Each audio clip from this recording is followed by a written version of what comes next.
नमस्कार, खबरां दे इस बुलेटिन विच तुहाडा स्वागत है। मैं हां तरनजीत कौर। पहलां पेश ने चुणवीआं खबरां। 2024 ਦੀਆਂ ਲੋਕ ਸਭਾ ਚੋਣਾਂ ਲਈ ਰਣਨੀਤੀ ਬਣਾਉਣ ਲਈ ਰਾਸ਼ਟਰੀ ਜਮਹੂਰੀ ਗਠਜੋੜ ਦੀ ਨਵੀਂ ਦਿੱਲੀ ਵਿੱਚ ਬੈਠਕ ਜਾਰੀ। ਪ੍ਰਧਾਨ ਮੰਤਰੀ ਸਮੇਤ 38 ਦਲਾਂ ਦੇ ਨੇਤਾ ਕਰ ਰਹੇ ਨੇ ਸ਼ਿਰਕਤ।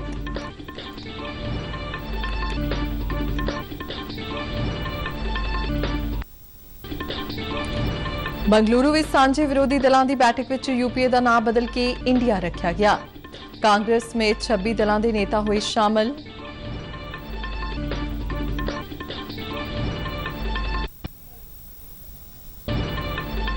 राष्ट्रपति द्रौपदी मुर्मू ने जमीनी दस्तावेजों के डिजिटलकरण लई 68 जिला कुलैक्टरां ते 9 सकत्तरां नूं भूमि सम्मान 2023 कीते प्रदान।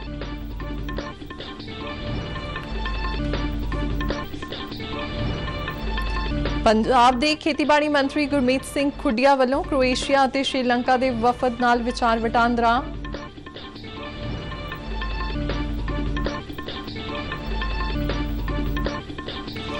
कारगिल जंग विच पाकिस्तान ते जित के 24 साल पूरे होने ते भारतीय फौज वालों नारी सशक्तिकरण महिला मोटरसाइकिल रैली का आयोजन।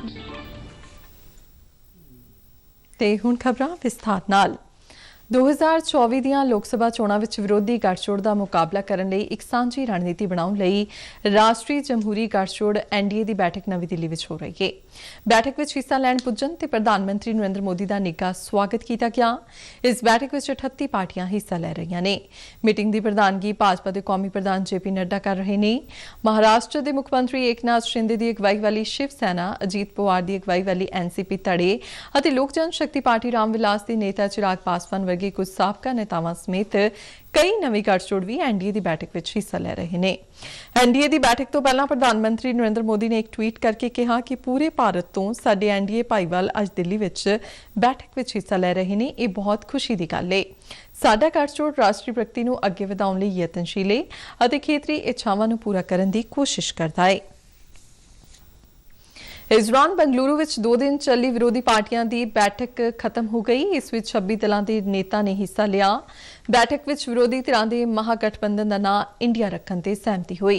इसका ऐलान कांग्रेस मुखी मल्लिकार्जुन खड़गे ने पत्रकार कानफ्रेंस दौरान किया। उन्होंने कहा कि तालमेल लिए 11 मैंबरी कमेटी और एक दफ्तर जल्दी बनाया जाएगा, जिसका ऐलान मुंबई में होने वाली अगली बैठक दौरान होगा।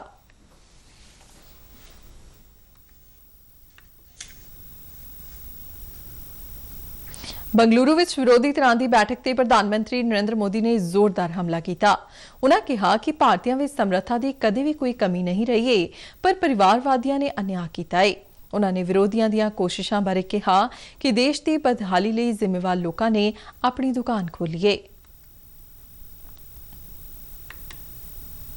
स्वार्थ भरी राजनीति कारण देश के विकास में अड़िक्का पिया है ते दूर दराडे के इलाकों में विकास का काम नहीं होया। उन्होंने कहा सबका विकास का अर्थ जिंदगी के हर पहलू का विकास है। राष्ट्रपति द्रौपदी मुर्मू ने आज भूमि सम्मान 2023 प्रदान किए। ये सम्मान जमीन नाल जुड़े दस्तावेजों के डिजिटलीकरण लिए 68 जिला कुलैक्टरां और 9 सकत्तरां नूं दिते गए। केंद्रीय पेंडू विकास और पंचायती राज मंत्री गिरिराज सिंह ने कहा कि भूमि सम्मान योजना विश्वास और साझेदारी ते आधारित केंद्र और राज्यां विचाले सहकारी संघवाद की एक चंगी मिसाल है। इस नाल भूमि रिकॉर्ड और पंजीकरण के डिजिटलीकरण प्रक्रिया नाल जमीनी झगड़ियां दे लंबे समय तो चले आ रहे अदालती मामलों नूं वड्डे पद्धर ते घट करने विच मदद मिल रही है। उत्थे राष्ट्रपति ने कहा कि डिजिटल इंडिया नूं मजबूत बनाउण दी दिशा विच सानूं लोकां नूं जमीन दा डिजिटल पंजीकरण करवाउण लई उत्साहित करना होवेगा ਅਤੇ ਇਸ ਨਾਲ ਸਭ ਤੋਂ ਵੱਡਾ ਫਾਇਦਾ ਹੋਵੇਗਾ ਭ੍ਰਿਸ਼ਟਾਚਾਰ ਤੇ ਲਗਾਮ ਅਤੇ ਕਿਸੇ ਵੀ ਕੁਦਰਤੀ ਆਫਤ ਦੇ ਸਮੇਂ ਡਾਟਾ ਸਰਕਾਰ ਦੇ ਕੋਲ ਹੋਵੇ, ਜਿਸ ਨਾਲ ਜ਼ਮੀਨ ਦੇ ਸਹੀ ਮਾਲਕ ਦੀ ਪਹਿਚਾਣ ਹੋ ਸਕੇ। ਇਸ ਤਰ੍ਹਾਂ ਜੇ ਪਹਿਲਾਂ ਹੀ ਸਹੀ ਵਿਅਕਤੀ ਦੇ ਨਾਂ ਤੇ ਪੰਜੀਕਰਨ ਹੋਵੇਗਾ ਤਾਂ ਜ਼ਮੀਨ ਦੇ ਝਗੜਿਆਂ ਤੋਂ ਬਚਿਆ ਜਾ ਸਕੇ।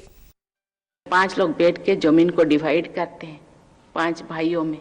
इसके बाद फिर उसके बच्चे आ जाएंगे जाते हैं, फिर उनके नाम पे 5 लोग बैठ के जमीन डिवाइड करते हैं। लेकिन रजिस्ट्रेशन ऑफिस जाते नहीं। जब उनका थोड़ा बहुत शिक्षित हुए, पढ़े लिखे, उनको मालूम पड़ा कि ये जमीन खुद के नाम पे रजिस्ट्रेशन होना जरूरी है। लेकिन अभी इतने सारे रजिस्ट्रेशन की खर्चा, उनका कोर्ट फी के लिए जानकारी होने के बावजूद और रजिस्ट्रेशन ऑफिस जाते नहीं।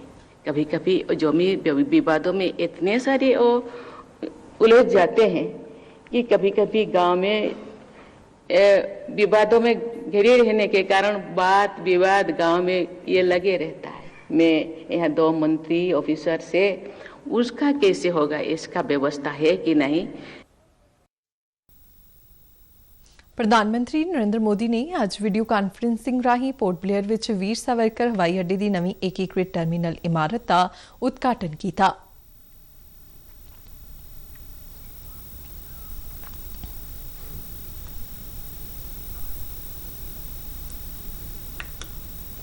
इस मौके अपने संबोधन में प्रधानमंत्री ने कहा कि इस टर्मिनल की पिछले काफी समय तो मंग हो रही सी। उन्होंने कहा कि 710 करोड़ रुपए की लागत नाल बनिया यह टर्मिनल अंडेमान और निकोबार विचाले संपर्क वधाउण च अहम भूमिका निभाएगा और हर साल 50,000 यात्रियों का आउण जाण इत्थों हो सकेगा। हवाई अड्डे ते 80 करोड़ रुपए की लागत नाल एक एप्रन का निर्माण किया गया है, जिहड़ा बोइंग 767-400 ते एयरबस 321 किस्म के 2 हवाई जहाज़ों लई अनुकूल है। इस निर्माण नाल हवाई अड्डे ते एक वार च 10 हवाई जहाज़ों की पार्किंग हो सकेगी। हवाई अड्डा कंपलैक्स विच 500 किलोवाट की समर्था वाले सूरजी ऊर्जा के पैनल भी लगाए गए हैं। अंडेमान और निकोबार का प्रवेश द्वार होने कारण पोर्ट ब्लेयर सैलानियों लई बहुत हरमन प्यारा है। इस नाल स्थानक लोकां लई रोजगार के मौके भी वधणगे ते खेतर की माली हालत मजबूत होवेगी। केंद्रीय गृह और सहकारिता मंत्री अमित शाह ने आज नवी दिल्ली में CRCS सहारा रिफंड पोर्टल की शुरुआत की थी। इस मौके अपने संबोधन में उन्होंने कहा कि एक बहुत वड्डी शुरुआत है और सहारा ग्रुप में पैसा लगाने वाले तकरीबन 2.5 करोड़ लोगों को उन्हों का पैसा वापस मिलेगा। उन्होंने सहारा ग्रुप कोऑपरेटिव सोसाइटी के करोड़ों निवेशकों को बधाई देंदे कहा कि इस पोर्टल के शुरू होने नाल उन्होंने वालों निवेश किए गए पैसे की वापसी का राह पधरा होया है और उन्हों का पैसा वापस मिलेगा जिसका इस्तेमाल कर सकेंगे। मित्रों, लगभग 1 करोड़ 7 लाख निवेशकों को इस पोर्टल के अंदर पंजीकरण करने का अधिकार है, जिनकी पूरी राशि लौटाई जाएगी।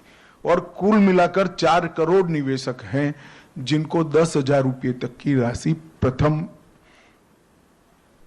दृष्टि से उनको वापस दी जाएगी।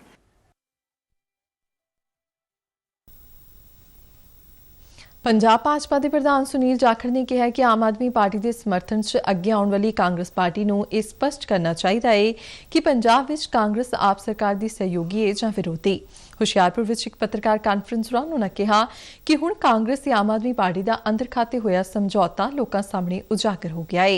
एक सवाल के जवाब में जाखड़ ने कहा कि जदों दी आम आदमी पार्टी की सरकार सत्ता में आई है उदों तो बदले की भावना नाल काम कर रही है, जिस कारण सूबे की जनता परेशान है। पंजाब विच खेतीबाड़ी नूं मुड़ मुनाफे वाला धंधा बनाउण अते पंजाब दे किसानां दी आमदन विच वाधा करन लई सूबे दे खेतीबाड़ी अते किसान भलाई मंत्री गुरमीत सिंह खुडिया ने पंजाब दे दौरे ते आए क्रोएशिया अते श्रीलंका दे वफद नाल विचार वटांदरा कीता। वफद दा स्वागत करदिआं खुडिया ने कहा कि पंजाब दे किसान बहुत ही मेहनती ने ते उन्हां दी अणथक मेहनत सदका ही पंजाब नूं देश दे अन्नदाता दा खिताब मिलिआ है। पर हुण सूबे दे खेतीबाड़ी अर्थचारे नूं होर मजबूत करन लई तकनोलॉजी खोज अते उद्योगां दे सहयोग दी लोड़ है। वफद नूं सूबे दे खेती सैक्टर विच जानकारी सांझी करन ते निवेश लई सदा देंदिआं खेतीबाड़ी मंत्री ने कहा कि पंजाब सरकार किसानां दी खुशहाली लई क्रोएशिया अते श्रीलंका नाल मिल के काम करन लई तैयार है।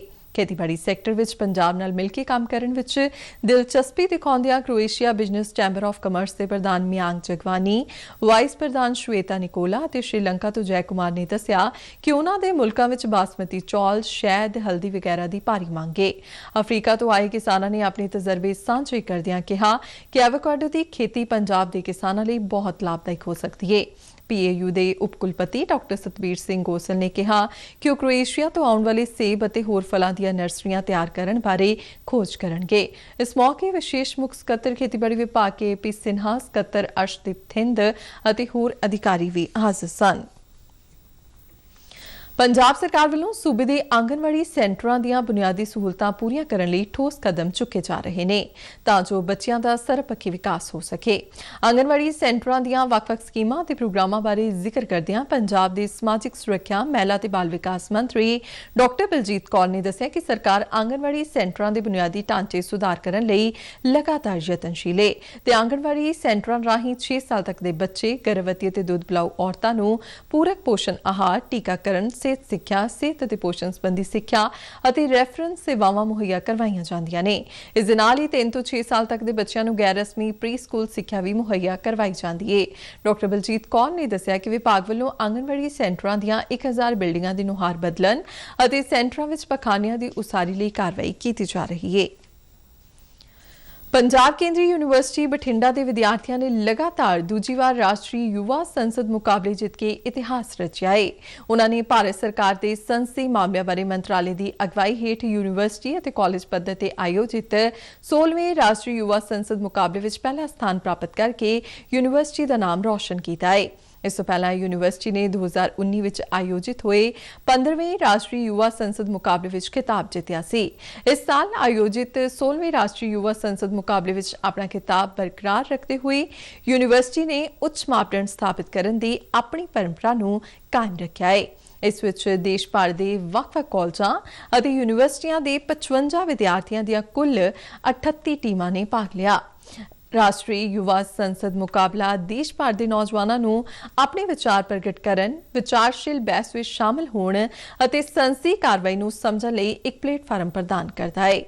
ਪਰੰਪਰਾ ਮੁਤਾਬਿਕ 16ਵੇਂ ਰਾਸ਼ਟਰੀ ਯੁਵਾ ਸੰਸਦ ਮੁਕਾਬਲੇ ਵਿੱਚ ਜੇਤੂ ਰਹੇ ਯੂਨੀਵਰਸਿਟੀ ਦੇ ਵਿਦਿਆਰਥੀਆਂ ਨੂੰ ਇਨਾਮ ਵੰਡ ਸਮਾਰੋਹ ਦੌਰਾਨ ਭਾਰਤ ਦੀ ਸੰਸਦ ਵਿੱਚ ਆਪਣੀ ਕਾਰਗੁਜ਼ਾਰੀ ਦਿਖਾਉਣ ਦਾ ਮੌਕਾ ਵੀ ਮਿਲੇਗਾ। इस मौके यूनिवर्सिटी के vice chancellor professor राघविंदर Prasad Tiwari ने विद्यार्थियों ते प्रोग्राम कोआर्डीनेटर प्रोफैसर तरुण अरोड़ा नूं यूनिवर्सिटी का मान वधाउण लई वधाई दित्ती। विद्या भारती के ऑल इंडिया मंत्री डॉक्टर शिव कुमार ने पंजाब के सरहदी खेत्रों में सिक्ख्या प्रणाली ते चिंता प्रगट करदिआं कहा है कि इत्थे विशेष तौर पर काम करने की जरूरत है। विद्या धाम जलंधर विखे हुई विद्या भारती पंजाब की जनरल बॉडी की मीटिंग नूं संबोधन करदिआं उन्हां कहा कि विद्या भारती पंजाब नूं इस लई एक वक्री योजना बनाउणी पवेगी। उन्होंने कहा कि 73 सालों की सख्त मेहनत तो बाद अखिल भारतीय सिक्ख्या संस्था विद्या भारती एक विशाल सिक्ख्या परिवार बन गया है। डॉक्टर शिव कुमार ने अगे कहा कि आज़ादी के 75 साल बाद भी देश के कुछ खेत्रों में सिक्ख्या की घाट नजर आ रही है। उन्होंने कहा कि अज सिक्ख्या नूं वपार मन्निया जा रहा है, जबकि पहला साडे देश में सिक्ख्या समाज आधारित सी।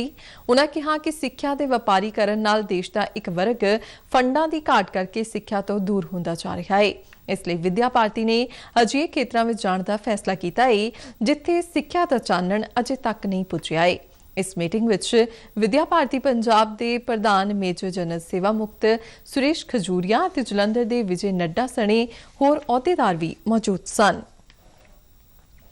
पंजाब पुलिस ਅਤੇ सीमा सुरक्षा बल BSF ने एक सांझे ऑपरेशन दौरान तरनतारन के सरहदी पिंड कलसियां तो 2 किलो 20 ग्राम हैरोइन बरामद की है। हैरोइन की एक खेप पाकिस्तानी तस्करां वालों सरहद पार तो ड्रोन राही भेजी गई है।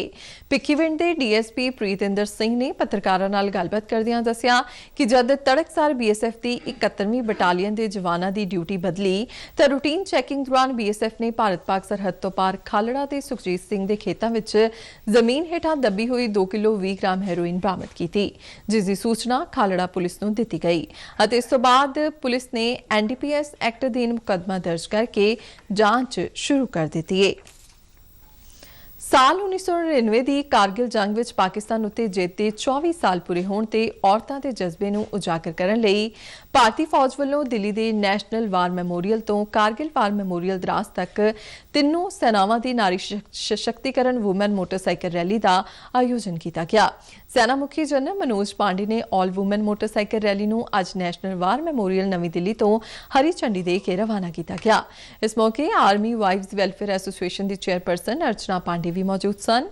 तीनों सेनावां की 25 मैंबरी टीम में 2 वीर नारियां जिन्हां विचों एक सेवा कर रही अधिकारी है अते इस दे नाल ही 10 भारतीय सेना दी महिला अधिकारी, भारतीय वायु सेना ते जल सेना दी एक महिला अधिकारी, भारतीय सेना दी 3 महिला सैनिक अते हथियारबंद फौजियां दे 8 संबंधी शामिल सन। यह टीम कारगिल युद्ध विच हथियारबंद सेनावां दी निर्णायक जिੱਤ दा जश्न मनाएगी और राष्ट्र की सेवा में सर्वोच्च बलिदान देने वाले सैनिकों को श्रद्धांजलि भेंट करेगी। यह रैली लगभग 1000 किलोमीटर की दूरी तय करेगी, जिस विच टीम हरियाणा, पंजाब के मैदानी इलाकों ते जम्मू कश्मीर ते लद्दाख के पहाड़ी मार्गों तो होंदी हुई 25 जुलाई 2023 नूं द्रास विच कारगिल जंगी यादगार ते पहुंचेगी। ਥਲ ਸੈਨਾ ਦੇ ਮੁਖੀ ਜਨਰਲ ਮਨੋਜ ਪਾਂਡੇ ਨੇ ਅਜਿਹੀ ਚੁਣੌਤੀਪੂਰਨ ਯਾਤਰਾ ਕਰਨ ਲਈ ਪੂਰੀ ਟੀਮ ਦੀ ਤਾਰੀਫ ਕੀਤੀ ਜੋ ਦ੍ਰਿੜਤਾ, ਨਾਰੀ ਸ਼ਕਤੀ ਅਤੇ ਰਾਸ਼ਟਰ ਨਿਰਮਾਣ ਵਿੱਚ ਔਰਤਾਂ ਵੱਲੋਂ ਨਿਭਾਈ ਗਈ ਮਹੱਤਵਪੂਰਨ ਭੂਮਿਕਾ ਨੂੰ ਉਜਾਗਰ ਕਰਦੀ ਹੈ। ਖਬਰਾਂ ਦੇ ਬੁਲੇਟਿਨ ਸਾਡੇ ਦਰਸ਼ਕ RNU DDK ਜਲੰਧਰ ਦੇ YouTube ਚੈਨਲ, Facebook ਪੇਜ ਅਤੇ Twitter ਹੈਂਡਲ ਤੇ ਵੀ ਵੇਖ ਸਕਦੇ ਨੇ। ਤੇ ਬੁਲੇਟਿਨ ਦੇ ਅਖੀਰ ਵਿੱਚ ਸੁਣਵੀਆਂ ਖਬਰਾਂ ਇੱਕ ਵਾਰ ਫਿਰ ਤੋਂ। 2024 ਦੀਆਂ ਲੋਕ ਸਭਾ ਚੋਣਾਂ ਲਈ ਰਣਨੀਤੀ ਬਣਾਉਣ ਲਈ ਰਾਸ਼ਟਰੀ ਜਮਹੂਰੀ ਗਠਜੋੜ ਦੀ ਨਵੀਂ ਦਿੱਲੀ ਵਿੱਚ ਬੈਠਕ ਜਾਰੀ। ਪ੍ਰਧਾਨ ਮੰਤਰੀ ਸਮੇਤ 38 ਦਲਾਂ ਦੇ ਨੇਤਾ ਕਰ ਰਹੇ ਨੇ ਸ਼ਿਰਕਤ।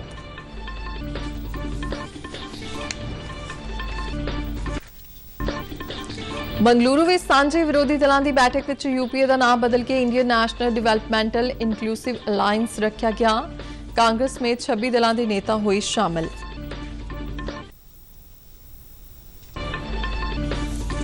ਰਾਸ਼ਟਰਪਤੀ ਦ੍ਰੋਪਦੀ ਮੁਰਮੂ ਨੇ ਜ਼ਮੀਨੀ ਦਸਤਾਵੇਜ਼ਾਂ ਦੇ ਡਿਜੀਟਲੀਕਰਨ ਲਈ 68 ਜ਼ਿਲ੍ਹਾ ਕੁਲੈਕਟਰਾਂ ਅਤੇ 9 ਸਕੱਤਰਾਂ ਨੂੰ ਭੂਮੀ ਸਨਮਾਨ 2023 ਕੀਤੇ ਪ੍ਰਦਾਨ। ਪੰਜਾਬ ਦੇ ਖੇਤੀਬਾੜੀ ਮੰਤਰੀ ਗੁਰਮੀਤ ਸਿੰਘ ਖੁੱਡੀਆ ਵੱਲੋਂ ਕ੍ਰੋਏਸ਼ੀਆ ਅਤੇ ਸ਼੍ਰੀਲੰਕਾ ਦੇ ਵਫਦ ਨਾਲ ਵਿਚਾਰ ਵਟਾਂਦਰਾ। ਤੇ ਕਾਰਗਿਲ ਜੰਗ ਵਿੱਚ ਪਾਕਿਸਤਾਨ ਦੇ ਜਿੱਤ ਦੇ 24 ਸਾਲ ਪੂਰੇ ਹੋਣ ਤੇ ਭਾਰਤੀ ਫੌਜ ਵੱਲੋਂ ਨਾਰੀ ਸਸ਼ਕਤੀਕਰਨ ਮਹਿਲਾ ਮੋਟਰਸਾਈਕਲ ਰੈਲੀ ਦਾ ਆਯੋਜਨ। ਤੇ ਨਾਲ ਹੀ ਖਬਰਾਂ ਦੇ ਬੁਲੇਟਿਨ ਖਤਮ ਹੁੰਦਾ ਹੈ। ਇਜਾਜ਼ਤ ਦਿਓ, ਨਮਸਕਾਰ।